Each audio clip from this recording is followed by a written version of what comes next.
नमस्कार and I welcome you all to world affairs. Now Prashant Dhawan. Now हाल ही में ये टॉपिक बहुत ही ज़्यादा न्यूज़ में था। इस पर बड़े आर्टिकल पब्लिश हुए, लोगों ने इस पर बहुत लिखा और कई लोगों ने मुझे पूछा कि आपने इस पर वीडियो क्यों नहीं बनाई। बात की जा रही है, आर्टिकल पब्लिश हो रहे हैं कि नोबेल पीस प्राइज कमेटी के एक बहुत ही इंपॉर्टेंट मेंबर ने भारत में आकर यह कह दिया कि पीएम मोदी नंबर 1 कंटेंडर है, सबसे बड़े कंटेंडर है नोबेल शांति पुरस्कार के लिए। ये बहुत ज़रा बड़ी बात थी। नाउ फ्रैंकली अगर मैं आपको बताऊं तो मैंने इस टॉपिक पर उस वक्त वीडियो इसलिए नहीं बनाई थी क्योंकि मैं 100% श्योर था नहीं कि ये न्यूज़ जेन्युइन है या नहीं। क्योंकि अगेन अगर ये न्यूज़ असली होती तो ये एक बहुत ज़रा बड़ी बात है। भारत के इतिहास में आप अगर देखें तो 2 इंडियंस ही हैं जिनको नोबेल पीस प्राइज से सम्मानित किया जा चुका है। एक मदर टेरेसा, दूसरे कैलाश सत्यार्थी। बाकी देखिए Nobel prize in physics in other field वो हमें काफ़ी मिल चुके हैं, मगर शांति पुरस्कार बहुत ज़्यादा रेयर होता है। और यूजुअली आप देखोगे ज़्यादातर ये शांति पुरस्कार किसी सिटिंग प्रेसिडेंट या प्राइम मिनिस्टर को ये रेगुलरली नहीं देते। बहुत ही रेयर केस होता है, दसियों सालों में एक बार, जब एक वर्ल्ड लीडर को ये नोबेल पीस प्राइज दिया जाता है। तो जब पहले पहले इसको लेकर न्यूज़ आई थी मैं थोड़ा सा स्केप्टिकल था, मैंने वेट किया और अब ये बात क्लियर हो चुकी है कि सारी जो न्यूज़ थी कि पीएम मोदी को नोबेल पीस प्राइज मिलने वाला है, ये सब एक फेक न्यूज़ थी। नोबेल कमेटी के जो मेंबर हैं इन्होंने खुद ही कहा है कि जो भी ट्वीट्स की जा रही है, अपने आप लोगों ने एक न्यूज़ बना ली कि मैंने ये कह दिया इंडिया में आकर कि मोदी जी को हम नोबेल प्राइज़ देंगे। ये सब न्यूज़ फेक है और अब इस टॉपिक पर प्रॉपर क्लैरिटी मिल चुकी है। नाउ इस वीडियो में मैं आपको बताऊंगा कि पीएम मोदी को नोबेल प्राइज़ मिलने वाली जो ये कंट्रोवर्सी थी ये स्टार्ट कैसे हुई और क्या जेन्युइनली एक इंडियन प्राइम मिनिस्टर को भविष्य में नोबेल प्राइज मिल सकता है या नहीं। डिस्कस करेंगे इस टॉपिक को इन डेप्थ, मगर आगे बढ़ने से पहले आपसे एक क्वेश्चन पूछूंगा। क्वेश्चन ये है कि ऑस्कर्स 2023 में बेस्ट मूवी का अवार्ड, बेस्ट फिल्म का अवार्ड किस मूवी को दिया गया है। ये हैं यहाँ पे आपकी options, everything everywhere all at once, Elvis, RRR या फिर टॉप गन। कमेंट सेक्शन में करिए उत्तर, सही आंसर मैं आपको दूंगा वीडियो के अंत में। नाउ सबसे पहले समझते हैं कि ये सारा कंफ्यूजन खड़ा कहाँ से हुआ था। ये आप देख पाओगे, ये बहुत ही खास व्यक्ति है आपके सामने, एस्ले टोये साहब। एस्ले साहब अपने आप में नोबेल प्राइज की जो कमेटी है, नोबेल पीस प्राइज की जो कमेटी है, उसके एक बहुत ही इंपॉर्टेंट मेंबर हैं। उसके अलावा ये बहुत बड़े ऑथर भी हैं। हाल ही में इनकी एक किताब भी आई थी, द कॉजेज ऑफ पीस, दुनिया में शांति कैसे हम ला सकते हैं, उसके अलावा वॉर क्यों होती है, इस सब के बारे में एक्सटेंसिवली ये रिसर्च पेपर्स पब्लिश करते हैं। और सिंस ये नॉर्वेजियन नोबेल कमेटी के डेप्यूटी लीडर है ना, तो इनका वोट बहुत ही इंपॉर्टेंट होता है ये डिसाइड करने में कि नोबेल शांति पुरस्कार किसको मिलेगा। तो आप इमेजिन कर सकते हैं अगर कल को ये कह दे कि इस लीडर को अवार्ड मिल सकता है, इस लीडर के चांसेस अच्छे हैं, तो मीडिया अचानक से एक्साइटेड हो जाएगा। अब यहाँ पे आप एक क्वेश्चन पूछ सकते हैं, अच्छा जी ठीक है, ये नॉर्वे में नोबेल पीस प्राइज की जो कमेटी है उसके डेप्यूटी हैं, ये इंडिया में क्यों आए? और ये जो नोबेल प्राइज़ है ये स्वीडन में नहीं मिलता था, नॉर्वे में क्यों मिलता है? देखो, अगर कोई फील्ड में आपको मिल रहा है मेडिसिन, फिजिक्स वगैरह, तो वो वाला जो नोबेल प्राइज़ है वो आपको मिलेगा स्वीडन में, मगर जो शांति पुरस्कार है वो मिलता है नॉर्वे की राजधानी ऑस्लो में। और हाल ही में एस्ले साहब भारत में ना एज नोबेल कमेटी मेंबर नहीं आए। जैसे मैंने आपको बताया ये ऑथर भी हैं, ये स्पीच देते हैं, इनके रिसर्च पेपर्स पब्लिश होते हैं। तो हाल ही में ये भारत में आए थे एक बहुत ही इंपॉर्टेंट गैदरिंग को अटेंड करने के लिए। भारत में एक बहुत ही इंपॉर्टेंट इंफॉर्मेशन सेंटर है, इंडिया सेंटर फाउंडेशन, ICF। ये भारत और जापान के लोगों ने मिलकर बनाया है और यहाँ पे काफ़ी बार फॉरेन लीडर्स आते हैं, स्पीच दिए जाते हैं, भविष्य में कैसे हम दुनिया में स्टेबिलिटी मेंटेन कर सके, इंडिया का क्या रोल होगा, जापान का क्या रोल होगा, इस पर काफ़ी बार बातचीत की जाती है। तो एस्ले साहब ना यहाँ पर एक बहुत ही इंपॉर्टेंट लेक्चर देने के लिए आए थे और यहाँ पे आप देख पाओगे इंडिया सेंटर फाउंडेशन का पीछे लोगो लगा हुआ है। ये यहाँ पर बैठे हैं नॉर्वे के डेप्यूटी साहब जो सीधा इंडिया में आए थे।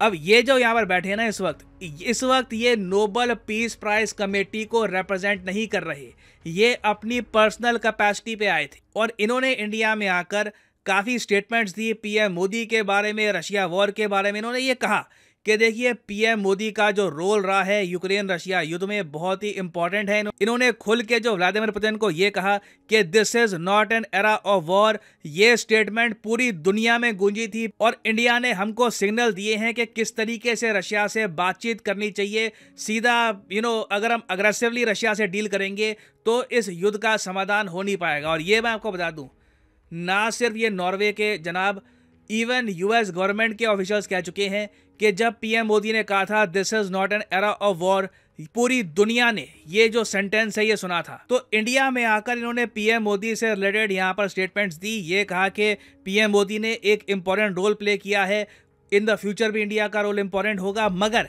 किसी जर्नलिस्ट ने ना, आप कह लीजिए ज़्यादा एक्साइटमेंट में आकर यही छाप मारा कि जी इन्होंने तो कह दिया है कि मोदी जी टॉप कंटेंडर है नोबेल पीस प्राइज के लिए। अब उसके बाद ये न्यूज़ वाइल्ड फायर की तरह फैली, एक के बाद एक इस पर आर्टिकल पब्लिश होने स्टार्ट हो गए।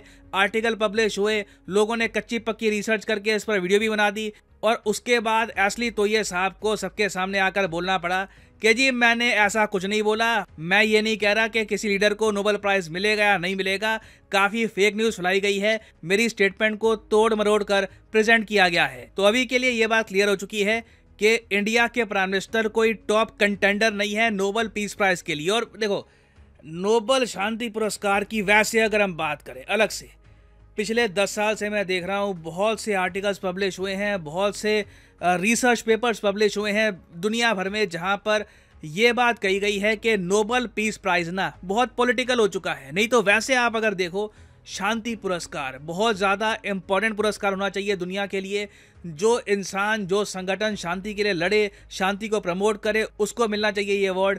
मगर कहीं ना कहीं ये अवार्ड ना पश्चिमी देशों का एक पॉलिटिकल टूल बन के रह गया है, ये कई लोगों का मानना है। और ये जो आवाज़ें हैं ना, ये धीरे धीरे अब बढ़ती जा रही है कि नोबेल पीस प्राइज को ना काफ़ी बार पश्चिमी देश अपनी जियोपॉलिटिकल नीड के हिसाब से इस्तेमाल करते हैं। पिछले 2 साल में आप देख लो, नोबेल पीस प्राइज को ना सिर्फ और सिर्फ रशिया को टारगेट करने के लिए बनाया गया।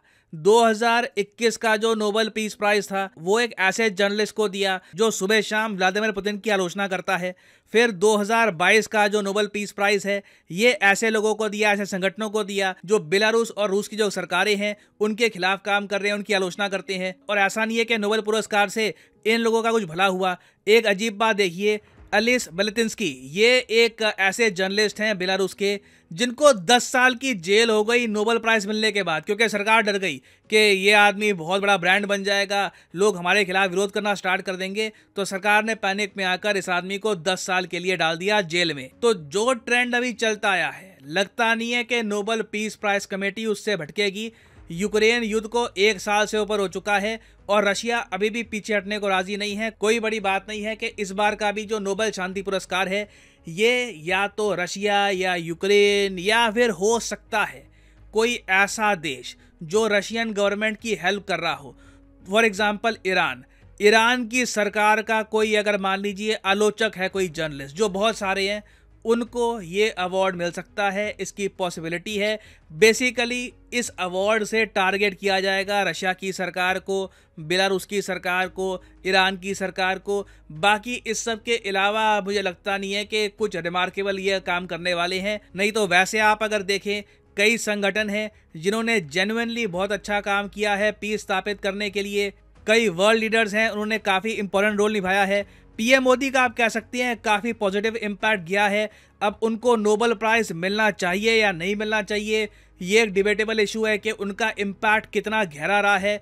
तो यहाँ पर देखिए, मैं आपका ओपिनियन भी जानना चाहता हूँ। आपके हिसाब से 2023 में जो नोबेल शांति पुरस्कार है ये किसको मिलना चाहिए? कोई वर्ल्ड लीडर, कोई संगठन लिखेगा इसके बारे में, आपका मानना हो, आपके हिसाब से इस इंडिविजुअल ने वर्ल्ड पीस के लिए सबसे ज़्यादा कंट्रीब्यूशन किया है, इनको मिलना चाहिए नोबेल पीस प्राइज। अपने आंसर करिएगा कमेंट सेक्शन में।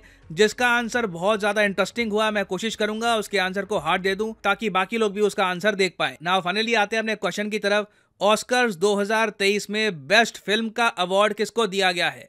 सही उत्तर है option A, everything everywhere all at once. इस पिक्चर को दिया गया है बेस्ट मूवी का अवार्ड। याद रखिएगा, काफी इंपॉर्टेंट है एग्जाम पर्सपेक्टिव से। एंड फाइनली यहाँ पर मैं ये भी ऐड कर दूं कि अनअकैडमी की एक मैसिव सेल स्टार्ट हो चुकी है। ऑल कोर्सेज पे 20% यहाँ पे आपको मिल रहा है फ्लैट डिस्काउंट। तो कमेंट सेक्शन में जाइए, यहाँ पे आपको मिलेंगे link. For example let's say आप परचेज करना चाहते हैं बैंक एग्जाम का कोर्स, तो सिंपली यहाँ पे आपको क्लिक करना है बैंक के लिंक पर और यहाँ पे आप परचेज कर पाएंगे ये कोर्स। PD10 कोड ऑलरेडी यहाँ पर अप्लाइड होगा, अगर अप्लाइड नहीं है तो यहाँ पे आप कोड PD10 डालकर डिस्काउंट अवेल कर सकते हैं and the prices will fall a lot. So use the code PD10 and save money. So इसी नोट के साथ ये है वीडियो का अंत। Thank you for listening and as always God bless you all.